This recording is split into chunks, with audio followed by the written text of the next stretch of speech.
بہت سارے سوالات تھے مگر ٹائم شارٹ ہے. کچھ آپ نے ہمارا ادارہ دیکھا ہے ماشاءاللہ، اسکول بھی ہے، خانقاہ بھی. میاں حضور کی نظر کرم سے آپ لوگوں کی مرہون منت ہے. ہماری کیا اوقات، نہ ہم پیر ہیں نہ ہم پیریوں کے اولادیں ہیں. مدرسہ بھی ہے، بچیوں کا بھی ہے. اب ہم درس نظامی کا سسٹم بھی شروع کرنے جا رہے ہیں. پنجاب میں بھی آپ نے 10-12 سال جب آپ گئے کام دیکھا، کچھ کام میں نے کیا یا نہیں کیا وہ بھی بتائیے گا. اب مسجد خانقاہ وہاں بھی بن رہی ہے، تو کیا کہیں گے؟ یہ سارا فیس تو میاں حضور کا ہے. تاریخی اور روحانی سیکٹر میاں حضور کی نسبت سے، کیونکہ میاں نے افتتاح فرمایا تھا، میاں نے بنیاد رکھی تھی. تو آپ کیا کہیں گے؟ لوگ یہ سمجھتے ہیں آصف صحیح لوگوں پر ظلم کر رہا ہے، زیادتی کر رہا ہے، سلسلے سے بغاوت کر رہا ہے، کام نہیں کر رہا سلسلے کا. کیا فرمائیں؟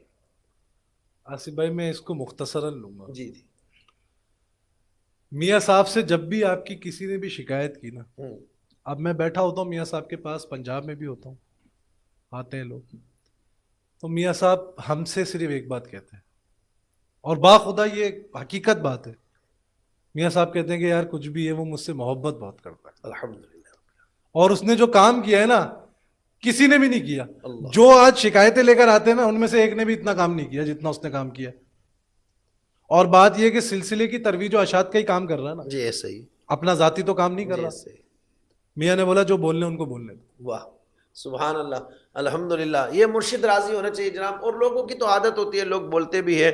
اللہ تعالیٰ جو ہے ہمیں اپنے پیر خانے سے مخلص رکھے. اللہ ہمیں میاں حضور